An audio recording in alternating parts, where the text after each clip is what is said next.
సన్నబియ్యం పంపిణీ కార్యక్రమం ఈరోజు పేదవాడికి కడుపు నిండా పట్టెడు అన్నం పెట్టాలనే కార్యక్రమంలో భాగంగా ముఖ్యమంత్రి రేవంత్ రెడ్డి గారు, సివిల్ సప్లై మంత్రివర్యులు ఉత్తమ్ కుమార్ రెడ్డి గారు, శ్రీధర్ బాబు గారు, అలాగే ప్రత్యేకంగా ఈ కార్యక్రమాన్ని పర్యవేక్షించడానికి వచ్చినటువంటి అడిషనల్ కలెక్టర్ గారు, మా చైర్మన్ గారు, మా కార్పొరేటర్లు అందరూ కూడా వచ్చారు.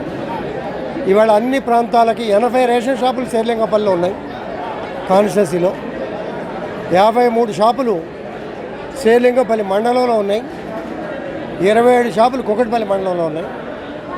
అన్ని షాపులకి సన్న బియ్యం ఇచ్చి, గతంలో దొడ్డు బియ్యం కొంతమంది తినక మరి మిస్యూజ్ అయిన సందర్భాలు కూడా మనం అంతా కళ్ళారా చూసాం. వాటికి ప్రత్యామ్నాయంగా ప్రతి కుటుంబము వాడుకోవాలి. ప్రతి కుటుంబము 30, 40, 50 రూపాయలు పెట్టి కొనుక్కునే రైసుని ఇవాళ ప్రభుత్వం ప్రతిష్టాత్మకంగా తీసుకొని రేషన్ షాపుల ద్వారా అందరికీ ఇచ్చే కార్యక్రమం ఈరోజు ప్రారంభించుకోవటం చాలా సంతోషంగా ఉంది. ఇది ఒక మంచి పరిణామం, శుభ పరిణామం. కారణం ఏంటంటే 100 రూపాయల వరకు కూడా రైతు చూసాం మనం.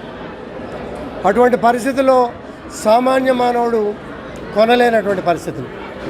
ముఖ్యమంత్రి గారు అన్ని కోణాల్లో ఆలోచన చేసి సన్న బియ్యం, సన్న వడ్లు పండించండి, అడిషనల్గా 500 రూపాయలు బోనస్ ఇస్తా, రైతులను కూడా ప్రోత్సహించి ప్రతి పేదవాడికి సన్న బియ్యం పంపిణీ చేయాలి.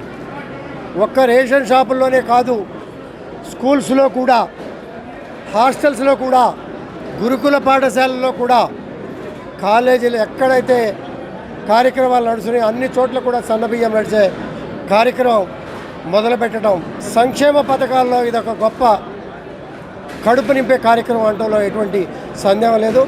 ప్రత్యేకంగా ఈ కార్యక్రమాన్ని రూపొందించి రాష్ట్ర వ్యాప్తంగా అమలు చేయాలి. పేదవాడి కడుపు నింపాలనే మంచి మనస్తత్వానికి పునాదులు వేసిన ముఖ్యమంత్రి వారికి ప్రత్యేకంగా ధన్యవాదాలు తెలియజేసుకుంటూ సెలవు.